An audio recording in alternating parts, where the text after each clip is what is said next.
software called GovFastTrack.com, which is a training tool to guide business owners step by step through the government contracting manuals.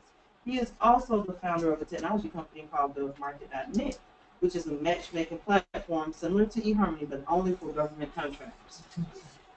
He serves as the president of GCA, which is Government Contractors Association, a professional trade association that supports small businesses in the government industry.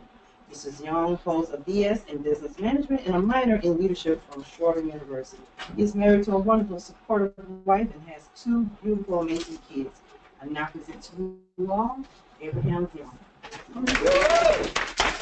Well, hey, it's so great to be here, especially on Super Bowl week, right? Yes.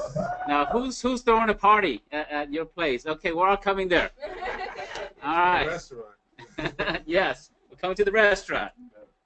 So, any New England Patriot fans in the room? Okay, one brave hand. Okay. All right. Next week, you might be the only one who's smiling, so. so you know, it's a great week. I love the Super Bowl. There's 32 teams out there, and there's only one championship, right? Everybody wants to hold that trophy. Everybody wants the Lombardi Trophy. Everybody wants to play in the Super Bowl. Every single athlete's dream is to grow up and to be able to call themselves a champion. That's what it's about. When the government market, guess what? There's more than one trophies. There's $450 billion being awarded every single year. There's lots and lots of contracts being awarded, millions and millions of contracts being awarded every single year. So unlike the Super Bowl, there's enough to go around to everybody. That's why you're here tonight, right? You want to be a champion for your own company. You want to be a contract holder. You want to actually go out there and be in the parade of champions.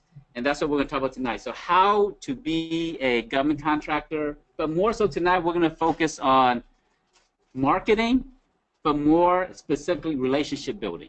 So tonight's topic, we're going to talk about relationship building in the government market and how to do it properly, how to do it wrong, how not to do it.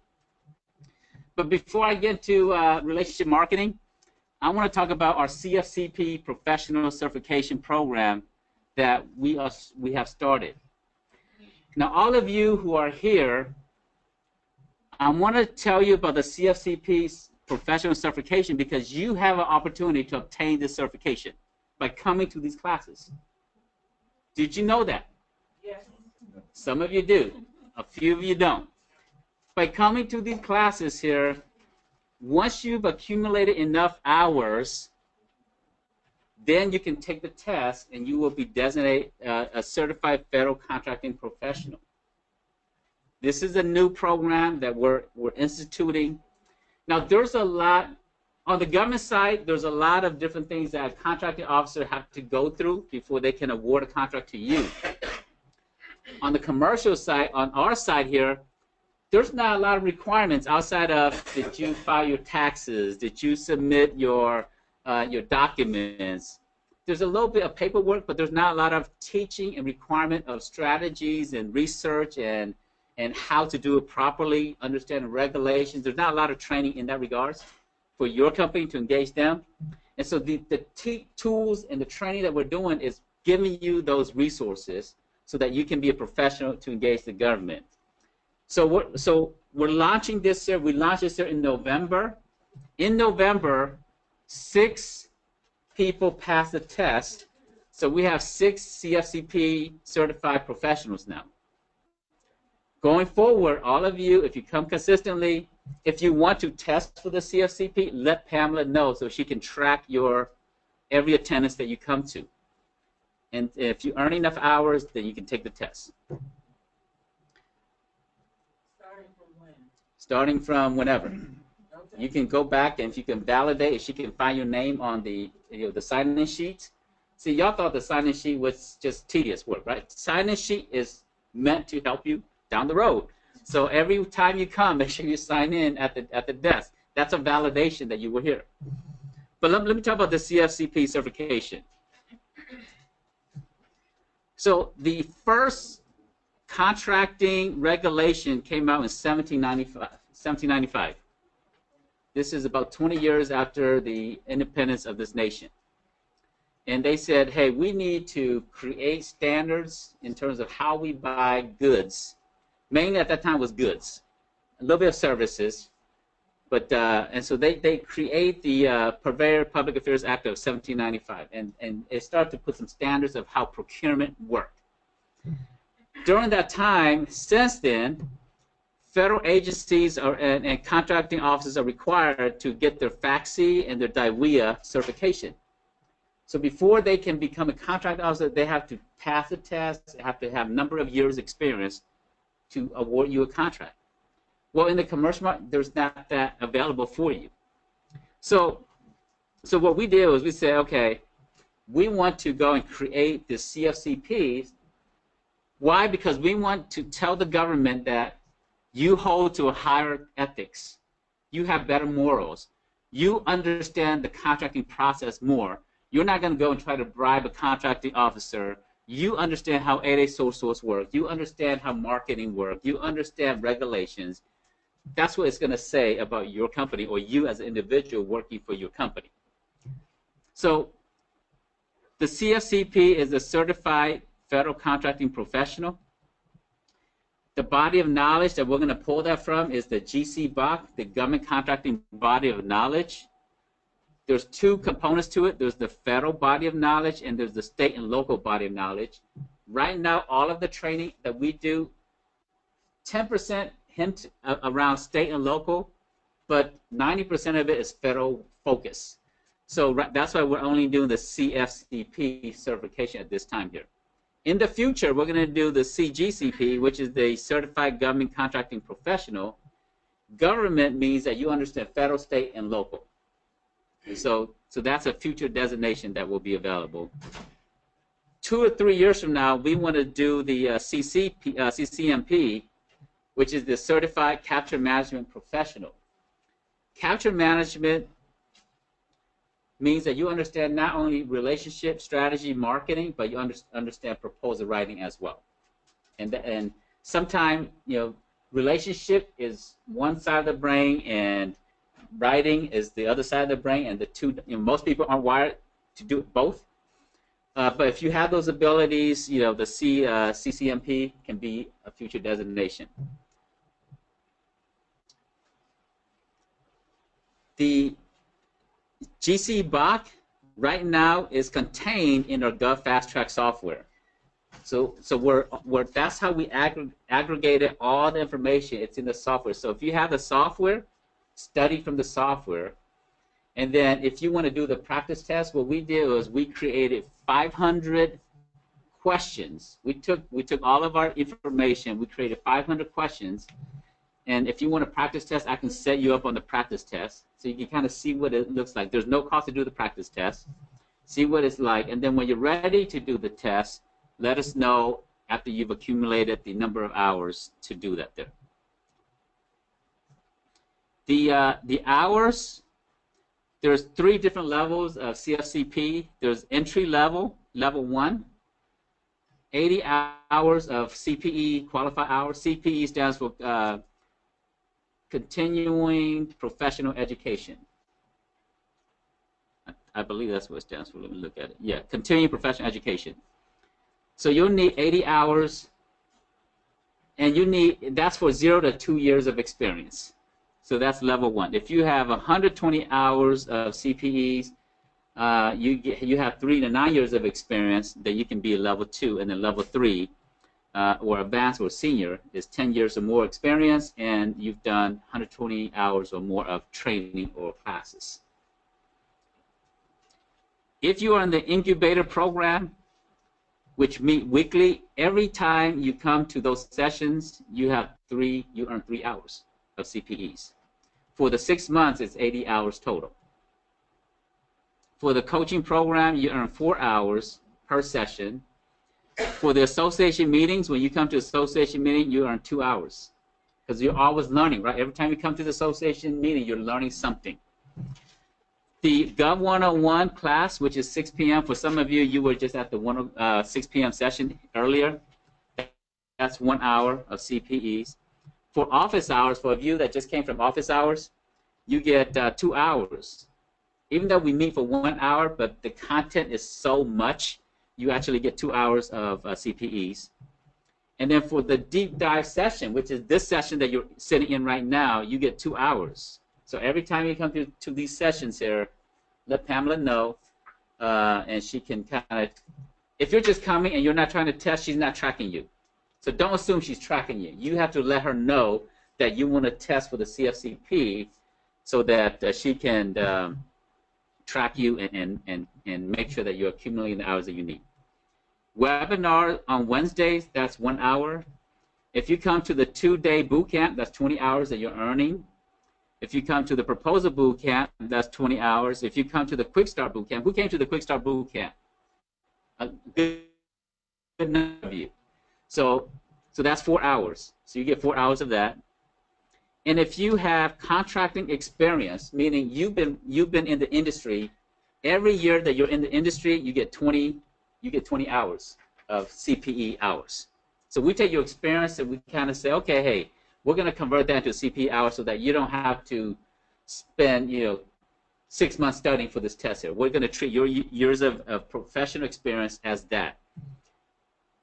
If you if you take a class with the SBA or with a GTPAC or other PTACs out there, let us know because we're going to give you some hours for that. If you take NCMA courses, NCMA courses, every hour they give you, we're going to give you the same number of hours here. Anybody from with NCMA? Yes. National Contract Managers Association, Management Association. They do GCA focused on the pre-award, NCMA focused on post-award, how to keep your contract. We focus on how to win the contract, they focus on how to keep a contract. And you'll need, they're a great organization. Lots of government goes to those, contracting officers go to those events with NCMA. And so that's, because they're all contract managers, so they go to those events there. So NCMA is a great event to go to. And then if you're taking other classes, let us know. We may consider those hours for CPEs. If you are a contracting officers, or you work for GSA, SBA, any of those folks there, you can count those years. 1 year is equal 20 CPEs of hours. If you are a diversity manager, if you've been a small business specialist, if you're a proposal writer, a capture manager, or a contract manager, we'll treat years into CPEs. Compliance officers, or other industries that is tied to contracting or government contracting or city work and so forth like that. Or if you work in the purchasing department for a commercial company, even though it's not contracting, it's not government contracting, it's still contract law. And so there's some law that transfer over. And so we'll consider some of those things as well. Our goal is down the road. We want thousands upon thousands of people who are CFCP certified out there. And if you want to work for a company, capture managers go for how much? What's the average? 153,000. 153,000 per year is the average capture manager. And that's what we're teaching you. We're teaching you, the CFCP is teaching you to be a capture manager. So by coming to these courses and getting, and so you're improving your skill set. And in fact, this is about the best investment in terms of membership. $499 at the end of 1 year, you should be able to pass the test. And that takes your skill set from wherever you are to a very high skill set industry. And if you just want a job, you can get a job and you can go and start applying because you're going to speak the language. Now, skill set, you may not have practical skill set, but at least the knowledge-wise, you're starting at a stronger point. And this is the curriculum that we go through here. So, any questions about the CFCP? Okay, great. there is a cost to take the test, but it's nominal. Yeah. All right, so let's go into tonight's session. We are talking about promotion, the second P. We've been talking about image. We talked about marketing. We talked about email marketing. So now we're going to shift into relationship. Let me make sure. Let's talk about networking, because that's one thing I didn't talk about last week. Who went to the Open American Express Open event today? Okay, a few of you. Good. Did you learn a lot? Connected some good people? Yep. All those are good events to go to. And as a contracting professional, the more you go, the more you're going to learn. That's about relationship building, right? When you go to these events, you're going to meet people in the industry. You're going to learn the language. When you go to these events, you're going to connect with contracting officers. Were there contracting officers and contracting people there? Yes. Yeah. I usually go, but today I just had a full schedule. So networking events. Lots of different places you can go get networking events. Obviously, our website, govevent.com, govevents.com with the S. That's a good one to go to. GSA.gov/events. You can go to the GSA site and look at all the things that they have. So when it comes to relationship building, this is where you go to meet people in the industry.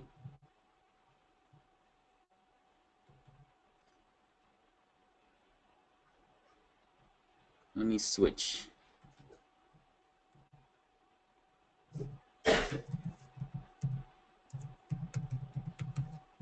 See if I can.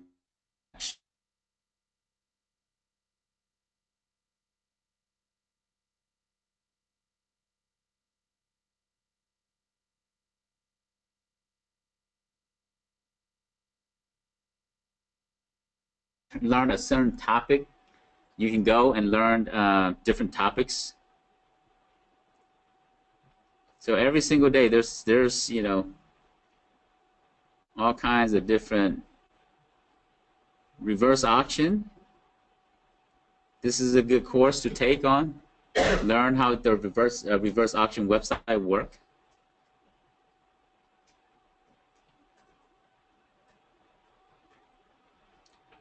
Facilities, maintenance, and management schedule.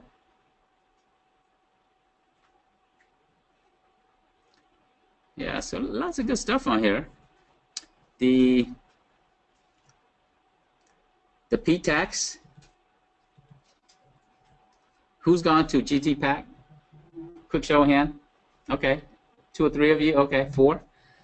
Now, P-Tax are taxpayer money. It's partially funded by taxpayer money, so most of them are free. Some of them cost money. Georgia Tech housed our GTPAC here in the state of Georgia. They do a very good job of training. I always suggest going over there to learn. If you are going to those classes, let us know so we can get you some CP hours. And just click on the state that you want to go to. So in Georgia, we'll click on Georgia. They train all throughout the state of Georgia. Chuck and Joe and those guys down there do a very good job. And so you can come here. So they have different locations. In Athens, they got it in Carrollton, they got it in Gainesville. They do classes all over the state. But let me go to their main site. So if you come here, you go to their training, class registration. They do a lot of classes. Now, when they go there, they say, never pay for any support. Now, I love 99% of all the things they do, but I don't like the fact that they try to talk you out of investing in your own business. Because at some point, you have to invest in your business. So that's the one thing that they will try to talk you out of. Because there are some bad consultants out there that will try to take your money and will provide no service to you. But not all consultants are bad. And in fact, if you want to grow, you need help. So that's the one thing that they always talk bad about. And I like for them to not talk bad about consultants, because there are good consultants out there. And if they qualify it with the, hey, there's good consultants, there's bad consultants, then that's fine. But they just say all consultants are bad out there, which I think is overgeneralization.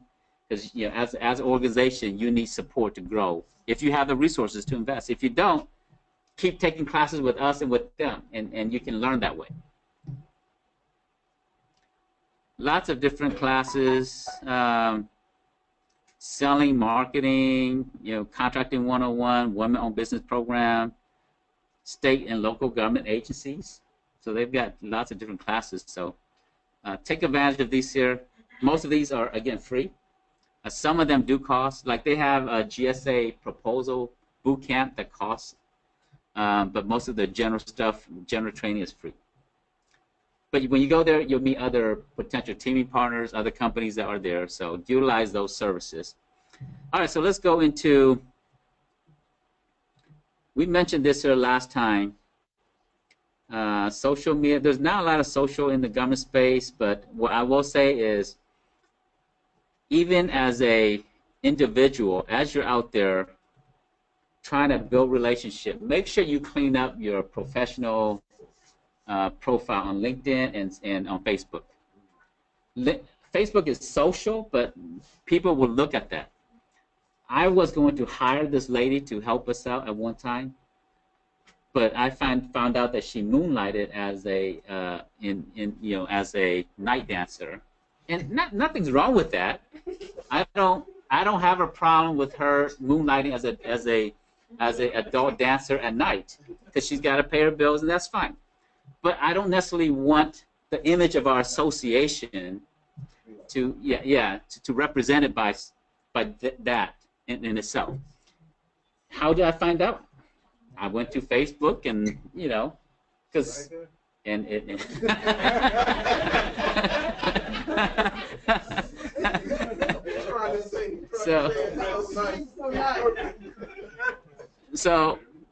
So even though Facebook is social, keep it professional.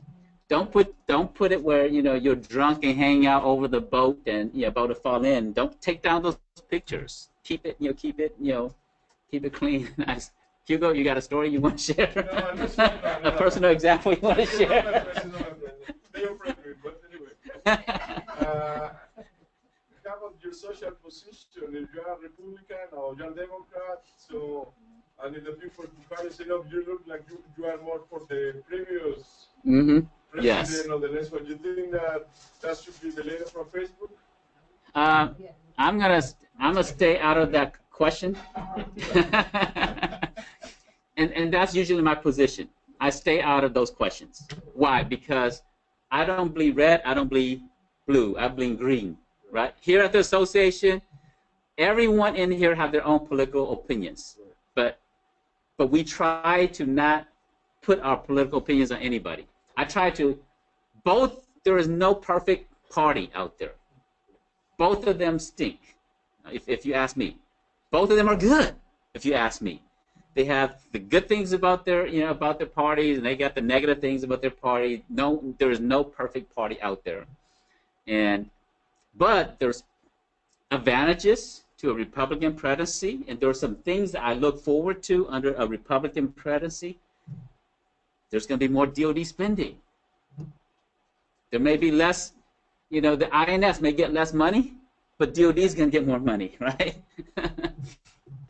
So there's different, I try, so the question is, on your social media, how should you talk about your political leanings on social media? It's up to you. I think that's more personal. I think as an entrepreneur, you may want to, if you want to do political work, set up a separate profile.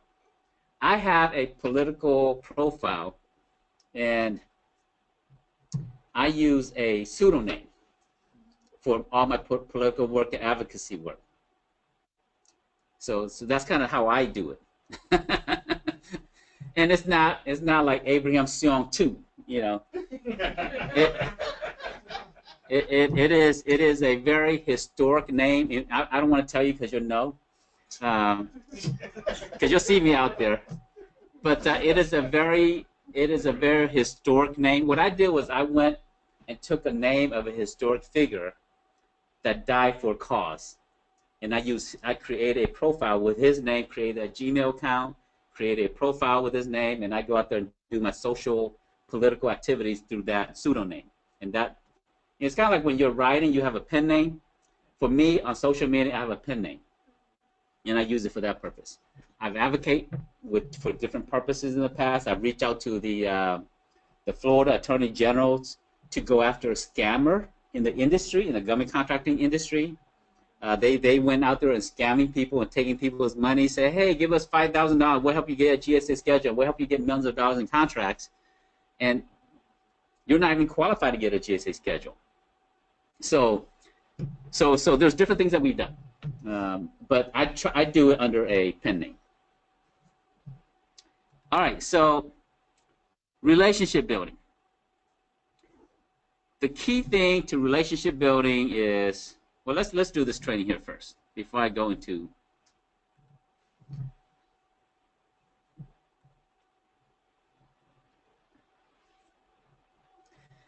We always come back to a relationship triangle, right? You guys have seen this here over and over and over because this is the bedrock of how you go and build relationships. You're the contractor, you're in the middle. And the green circles are the circles that represent government agencies, government personnel. The orange circles represents commercial relationships that you need to have. So as a contractor, the first relationship you need to have is you need to know the end user. The end user is the agency itself. If you are interested in doing business with the CDC, then you want to get to know the small business specialist over there. Who is a small business specialist with CDC? Gwen Miles. You need to go meet with her. You need to set up an appointment. You need to say, hey, Gwen, I want to do business with the CDC. And when you go there and you don't have a capability statement, you know what Gwen's going to do? She's going to be really nice. She's going to say, honey, you're not ready. And she's going to say, go do these things first. So go ready. If you're asking for a meeting, make sure you're ready. Don't go there not ready. Because she will connect you to people over there. She will, she'll do her part to help you.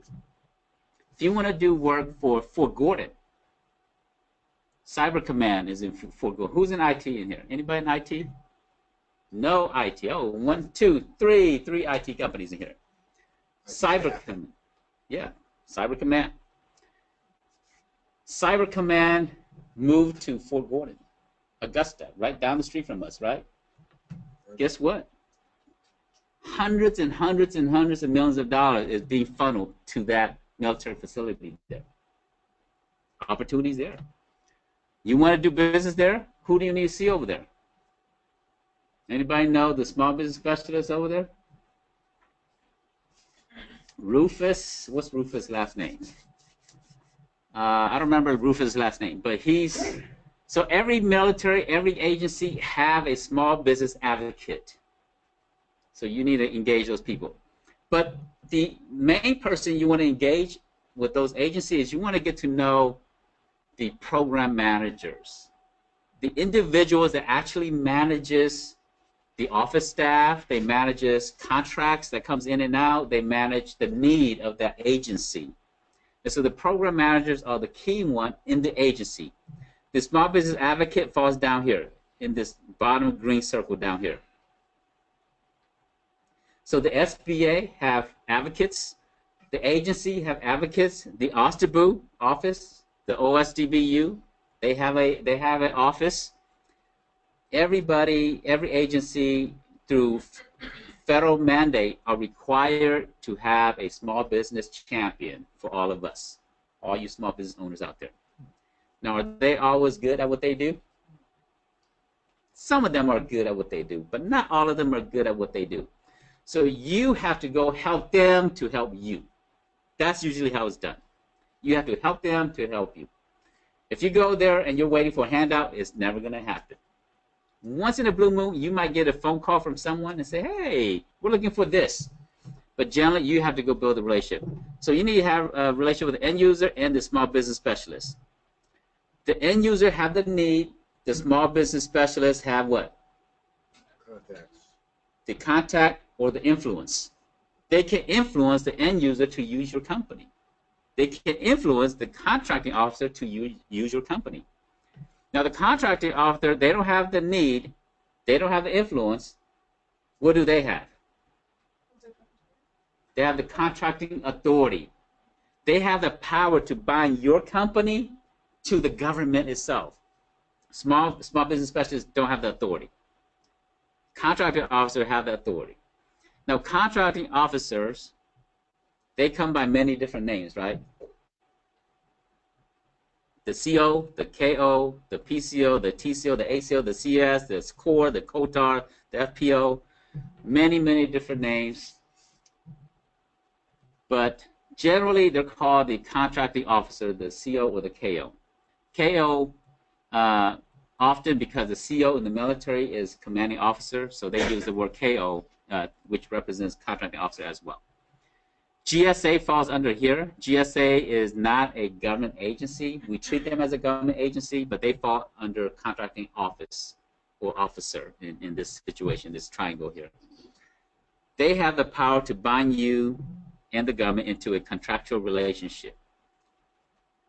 So the GSA is not a government agency. They're not. Contracting. They're sanctioned by the government as an organization to exist, but they're not a government agency. They run like a government agency, but they're not a government agency. What other agencies out there are not government agencies? IRS is not a government agency. What else? GSA.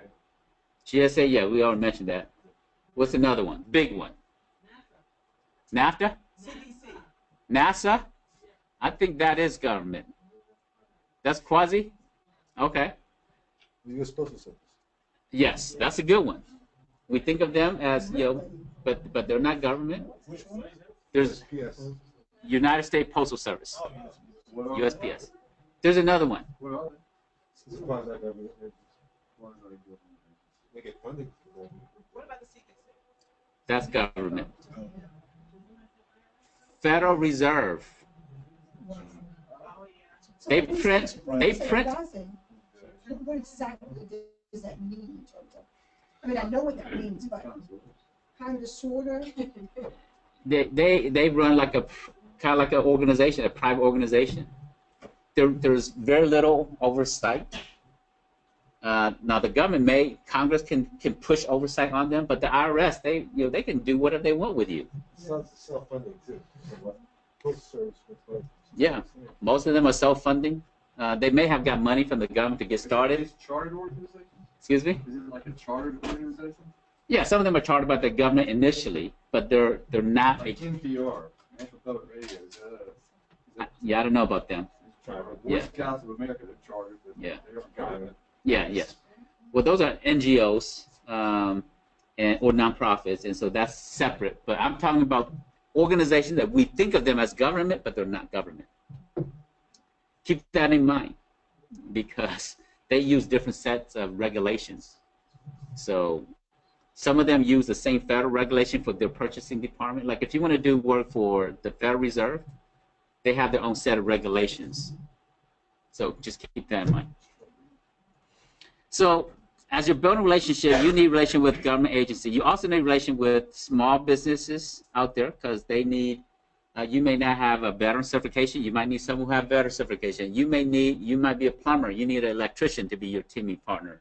That's all part of the small business circle here. Then you need relation with large primes out there. The large prime are the organizations that can subcontract work to you. They can also be your mentor.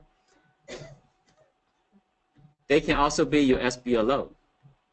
You want to engage the SBLO. The SBLO is a very important terminology that you want to remember. That's called the Small Business Liaison Officer. They are in charge of Lockheed Martin's subcontracting department. They are in charge of working with small businesses. That's the person that connect you to the project managers within the large agency that can utilize your small businesses. They are the person in charge of meeting the federal regulations that if the project is a 35% goal, that they have to sub out to small businesses, the SBLO, that's their job. They are also called the diversity manager. In the commercial world, they're called the diversity manager.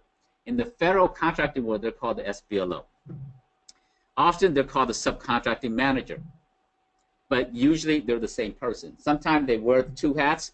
Some diversity manager don't know that in the federal market, their title is SBLO, the Small Business Liaison Officer. But get to know them, work with them.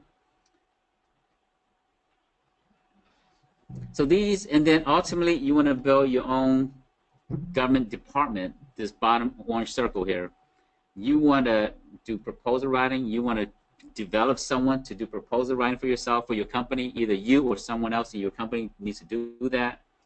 Someone needs to be the capture manager, the relationship manager, the contracting specialist, the research team, the cost estimator, the CPA, the compliance person, the legal team. There's all kinds of different things that you need to develop skills or hire or bring in skill sets. So these are the relationships that you ultimately want to develop. Now let's come back here and let's talk about some of the small business specialists out there. So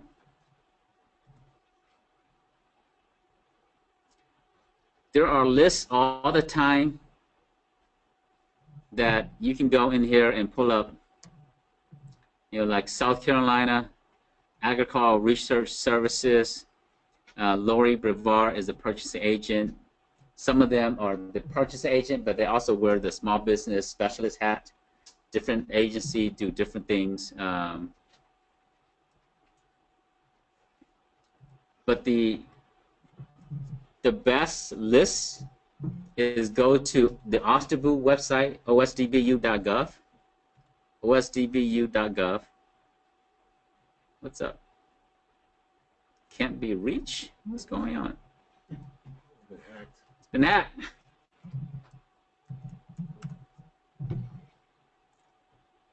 OSDBU, maybe they're merging to some of their sites or something, but yeah, it's this site here. Yeah, maybe it's down. Maybe they're doing something, but the OSDBU, you can go to the different agency and go to their OSDBU site. Like the VA has an OSDBU site.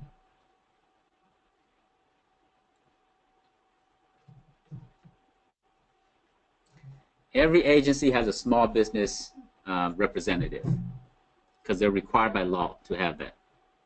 Federal agency, not state and local. Federal agencies.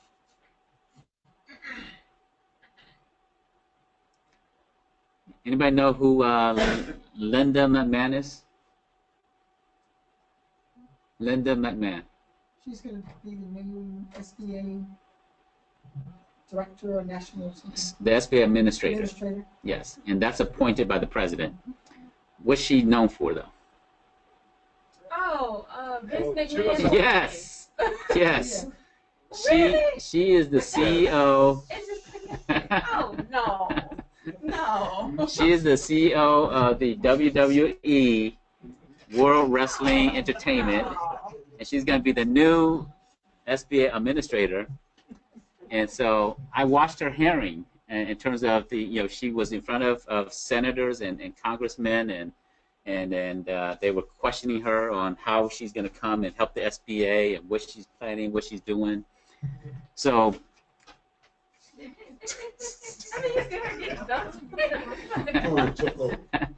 So hey, that might be a good thing. Never underestimate somebody, but she might come in and she might do some things to really help small business. So I personally think she might come and do a good thing.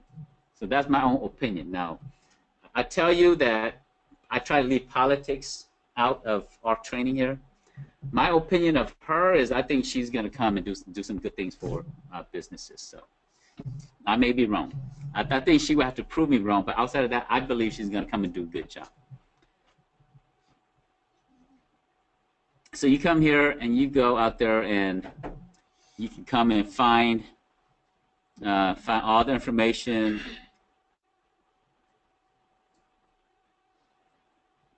Access list of veteran-owned businesses. Ooh, how cool is that? Right? You want to build a relationship with other small businesses. If you want a relationship with veterans, there's a list right here. Let's pull it up, see if it's any good. So STVSB, there's 6,800 companies. VOSB, there's 2,300 companies, a total of 9,226 verified. Now, there's a whole bunch of self-certified veteran business out there, but there's only 9,226 that have been verified through the VA.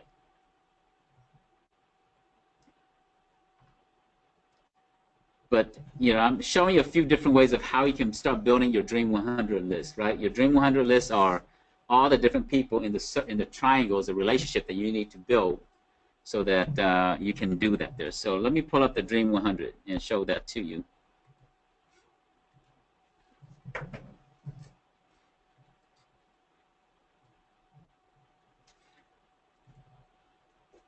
So in the Dream 100, what I want you to do is I want you to find the top 20 agencies that you want to work with. And you want to find agencies that are awarding contracts to your NAICS. You want to find agencies that's not meeting their women's set-aside goals, that's not meeting their veteran, their 8A, minority set-aside goals, and so forth. So you don't just want to list the Army. There's nothing strategic with that, right? Obviously, the Army is going to buy from you, but you have to have a reason why you listed them as one of your main agencies. So you want to list your top 20 agency, and then you want to list your top 20 contracting officers. Now, some of your contracting officers should align with the agency that you're trying to work with. But name, phone number, email addresses, that's how you want to do it. You don't want to just list contracting officer with the Army. That doesn't do you any good. You want to name, phone number, email addresses, because you have to market to them. And then you want the one other thing about the top agency, federal, state, and local agencies. So not just federal, but federal, state, and if you have an angle you want to do, you know, City of Atlanta, that could be one of your agencies. Next is your top 20 prime, large companies that you want to work with. You want to be a subcontractor to, or you want them to be a mentor to your company, or you want them to be your subcontractor because you plan to use your 8A to go after big projects and you need a big company to support you. So primes are large companies. Now there can be some small mid-tier primes also. They don't have to be all large companies. But you know, some good mid-sized company can be primes also that's on your list. Part of how you determine the primes are companies that you want to look like when you grow up. 20 years from now, when you say, hey, you know what, I'm ready to sell my company, or I'm ready to leave my company as a legacy to my kids or whatever, you want to see who is it that's acting and functioning and working that way now that you want to be like when you grow up. So that's how you determine the primes. And then the top 20 teaming partners that you want to have.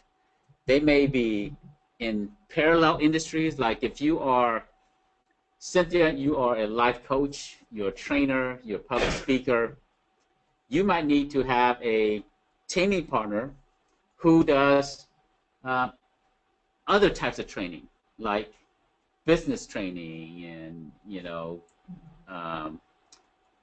like behavior training and other type of skill sets. They're still in the same niche, but when the government awards a contract, sometimes they just want a training company. And you might need multiple partners that have different training skill sets. So, or if you're a plumber, you need an electrician, or if you're a general contractor, you need all your sub as teaming partners and so forth. Or different certifications that you don't have. All that falls under your teaming partners here. Hugo, question?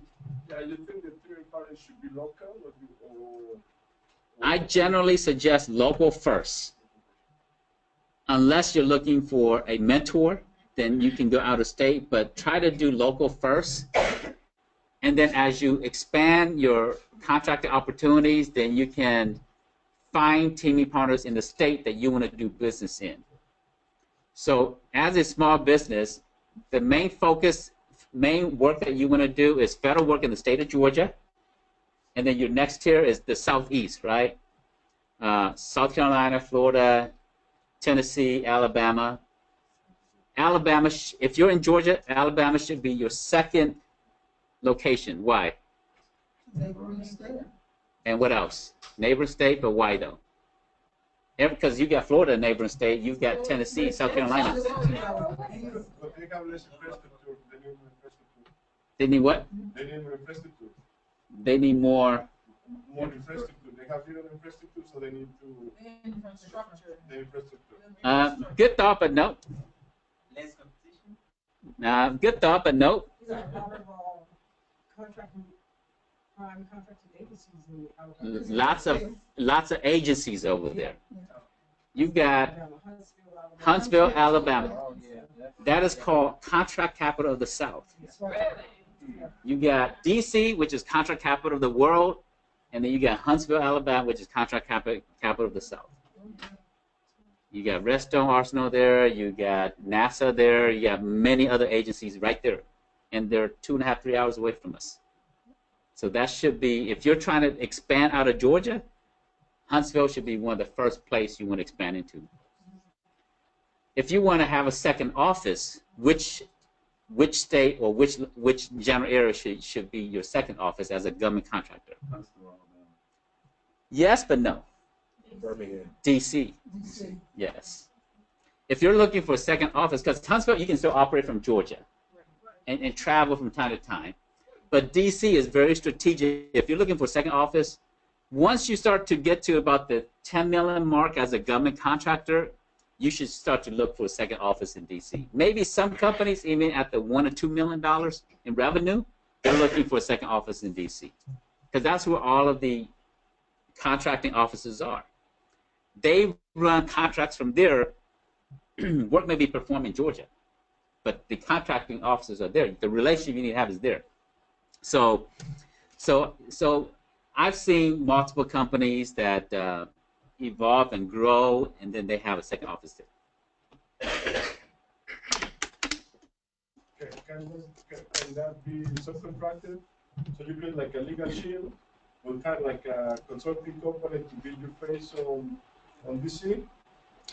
No, you want to have a real office, but you can have a virtual office, or you can team up with one of our, a friend of mine up there, Use Regis. Eastern Foundry. Anyone heard of Eastern Foundry? Eastern Foundry has, I think they opened up 2 offices now. It's like a co-working space. Yeah. But for government contractors. Very niche, yes. Very niche.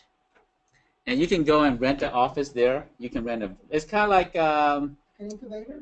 yeah, they don't do incubator, but they actually bring in people to train and teach and so forth. But they're not fully doing incubator or something official, from what I know at this point here. But no, they're just in DC. They have 2 locations. Yeah, they got Crystal City and Roslyn that they're opening up. But it's right outside. Crystal City is right outside of DC. I mean, it's like across the water, so it's not far at all. But I got a chance to meet with this organization right before they launched, and we actually, it was exciting to see them come and get to this point here. Jeff is the founder of this here, so that's Jeff here. So if you're ever going to DC, make sure you stop by to see them, because you'll get some more resources. You'll get a chance to learn about how they can help you to have a second office when you're ready to have a second office, and this makes it affordable for you. You don't have to go in DC. DC rental space is very expensive.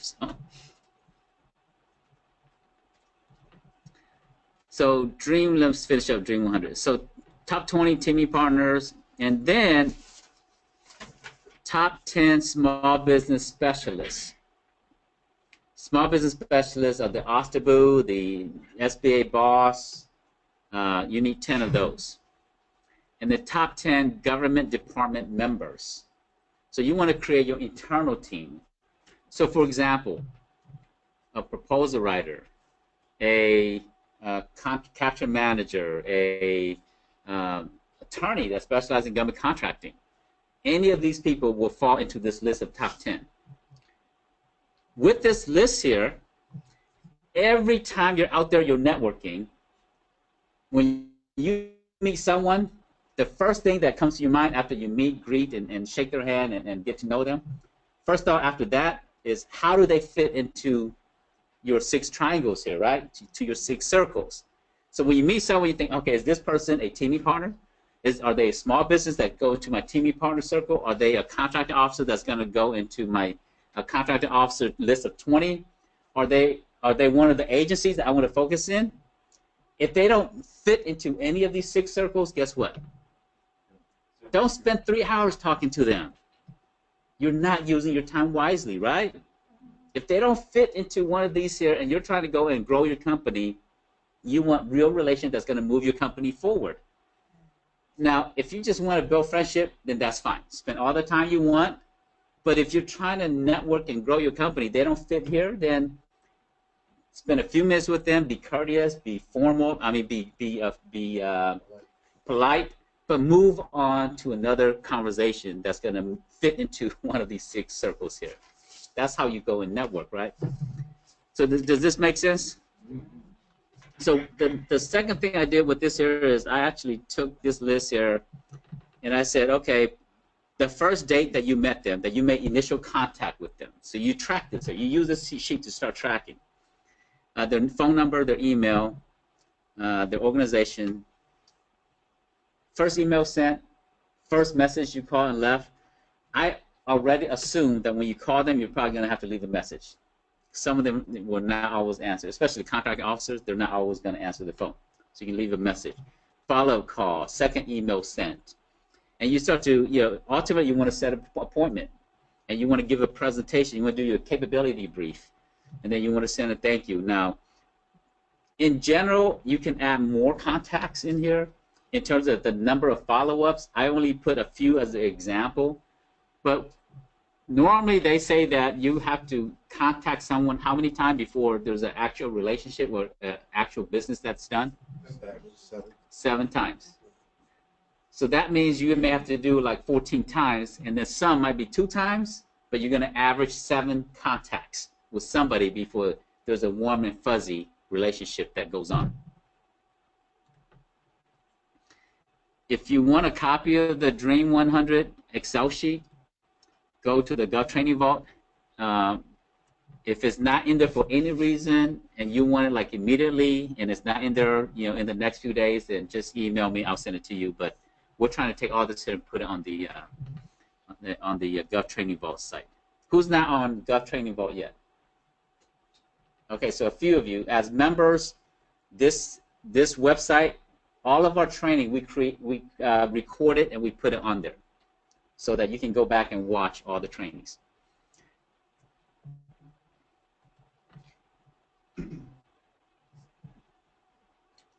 Small business specialist, let's see here. The SBA boss, when you're in the 8A program, the SBA is going to assign you a business opportunity specialist. And their role is to help facilitate and work with your company so you can have more access to opportunities.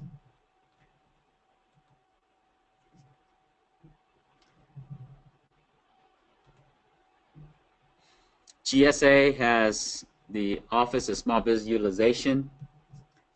They're here to help support you as well. So they get all these different locations. So they got the Office of Policy and Forecasting. The government is required to put out forecasted projects so that small business know when to go and do work for them.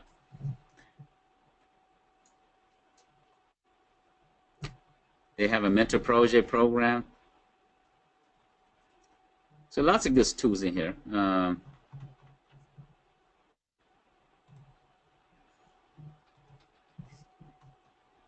Okay, so let's talk about contracting officers. Often you are required to attend the pre-bidders conference. Sometimes it's mandatory, sometimes it's optional. If it's mandatory, you have to attend. And that's kind of how you meet them for the first time, right? So let's assume that you decide that you want to do business with the CDC. And there is a big IT project that's coming out. and it's like a $13 million project. And Julius, you're like, shh, no way, I'm not even gonna spend my time writing a proposal. Because chances are you're not gonna win. You want to go after the $1 to $2 million project, $500,000 project first. You don't want to go after the $13 million because you're gonna get in way over your head, and you might not be able to perform, and it's gonna kill your company.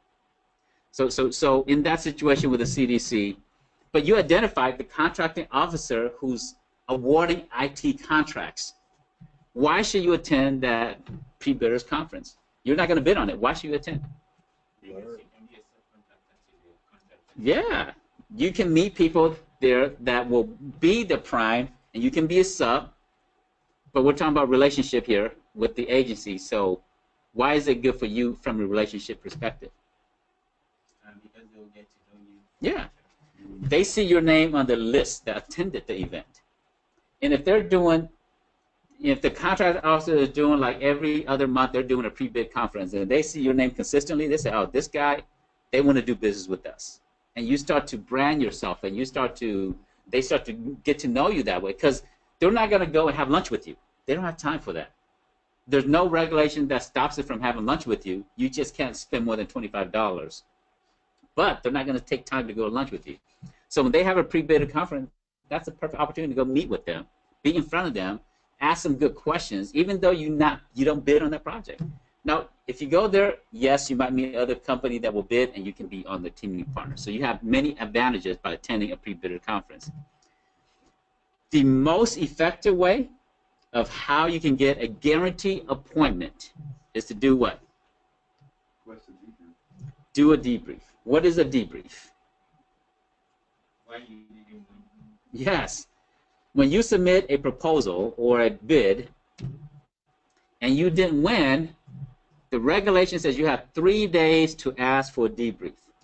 Now, this debrief technique, I don't teach it outside of this training here. Why? Because I don't want everybody to know about it. So only as members of the association, you're getting this like top secret technique on how to go and get a relationship with somebody. So debrief is when you don't win a contract, you submit a proposal and you don't win. You have 3 days to ask for a debrief. And they are required to give you a debrief. They have to. But when you ask for debrief, make sure you do it in writing. Make sure you send an email. You can call them also, leave a voice message, and leave a, but sometimes by doing an email, you have a written record that you requested in 3 days. When you don't win, they're going to send you an email. They're going to send you a letter saying that, sorry, you didn't win on this project. This other company won the project. So if you ask for a debrief, you get a guaranteed appointment. But they can give you a debrief in 3 different ways. They can give it to you by email, right? They just say, yeah, you didn't win because of this, and they type 2 sentences, and then they send you your score or your score sheet, and that's it. That's by email. They can give it to you by phone, which is a little bit better than email. But is a phone a good way to build a relationship?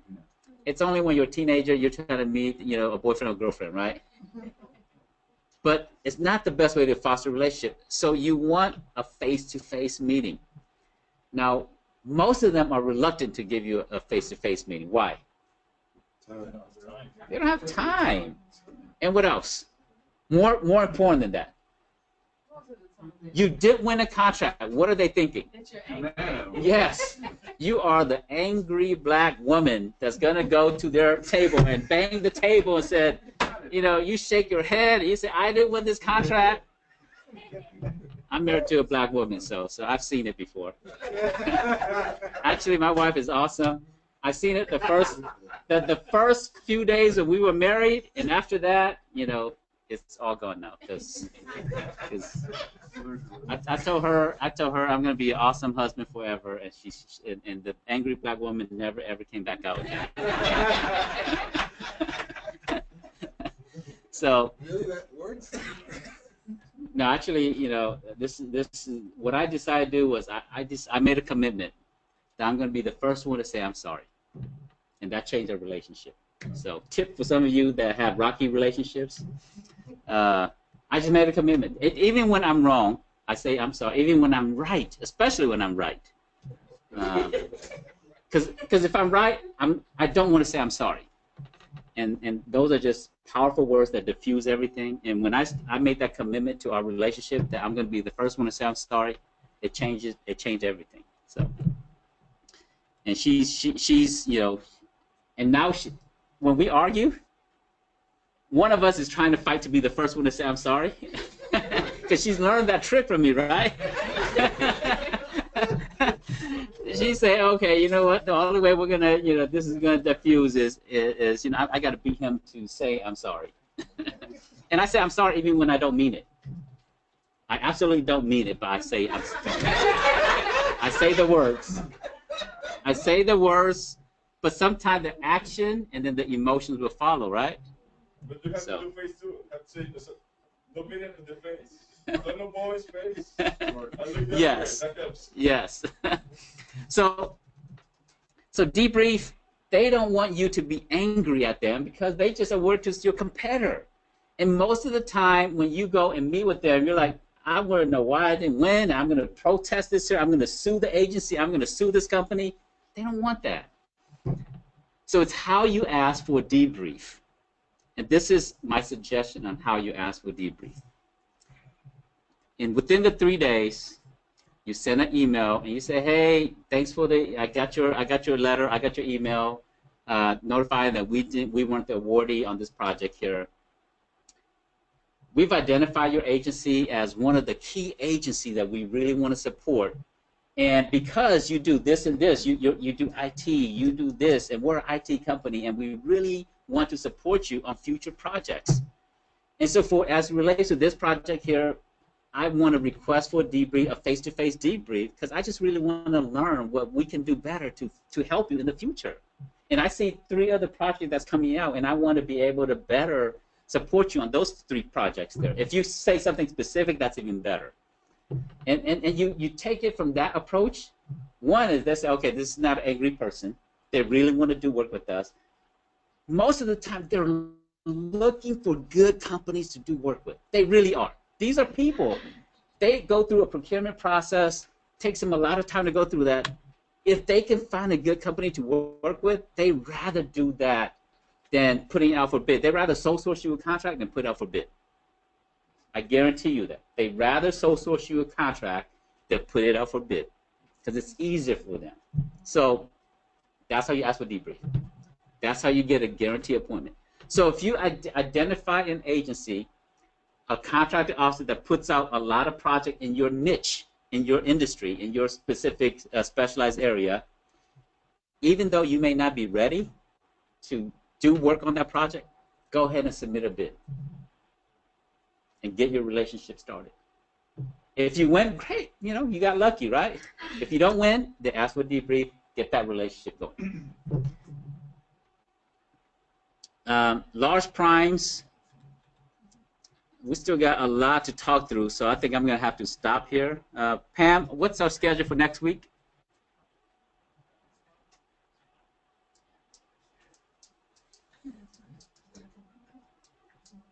So we have 2 options. It's a review week? Oh, good, okay. So we'll continue next week, because I was going to ask you if you guys want to stay longer so I can talk through all this here, but since next week is a review week, we'll continue with relationship, and then we'll come back and review everything that we talked about. Yeah. Tuesday, 7:30 next week. Yep.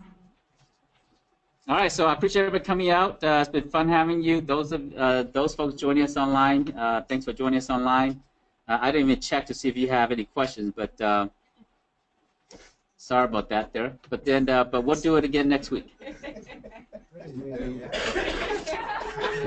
Yeah, did you name that one too? We got you that.